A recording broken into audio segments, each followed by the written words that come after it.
بہت زیادہ جو بے قراری اور ہماری پریشانی کا سبب ہوتا ہے وہ ہوتا ہے کہ ہم اپنی جس لمٹ میں پورا گزارا کر سکتے ہیں نا، ہم اس سے زیادہ کی طلب کے اندر جو ہے وہ پڑے ہوتے ہیں اور وہ طلب پریشان کرتی رہتی۔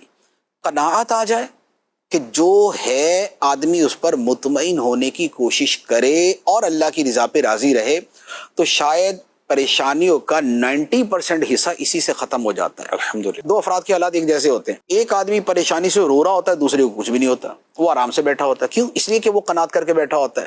آج ہمارے ہاں نارملی پوری دنیا کے اندر چونکہ میٹیریلزم ہے، یعنی کہ مادیت پرستی ہے، مادیت پرستی کا نتیجہ یہ ہے کہ مال کی، دنیا کی، سٹیٹس کی، لگژریز کی دوڑ ہے۔ اس کا ایسا سوٹ ہے تو میرا بھی ایسا ہونا چاہیے، اس کے بچوں کا ایسا ہے تو میرے بچوں کا بھی ایسا ہونا چاہیے، اس کا گھر ایسا ہے تو میرا بھی ایسا ہونا چاہیے، اس کی گاڑی ایسی ہے تو میری بھی ایسی ہونی چاہیے۔ یہ دوڑ جو ہے، یہ مقابلہ جو ہے، تفاخر بینکم وتکاثر فی الاموال والاولاد، یہ والی چیز جو ہے یہ آدمی کو پریشان کرتی ہے۔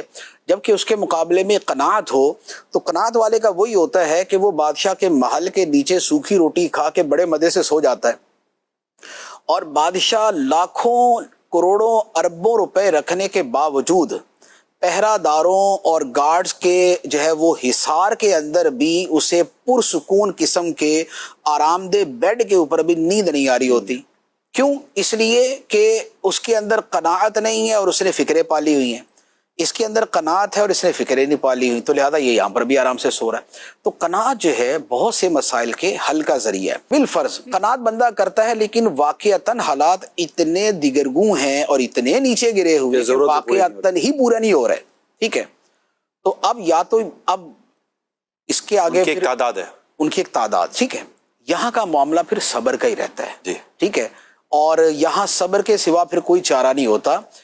بندے کو ہر وہ چیز مل جائے جس کی وہ تمنا کرے، خواہ وہ ضروریات پوری ہونا ہی کیوں نہ ہو، یہ بڑا مشکل ہے۔ قرآن پاک میں ام للانسان ما تمنا، کیا انسان کو وہ شے مل جائے گی جس کی وہ تمنا کرے گا؟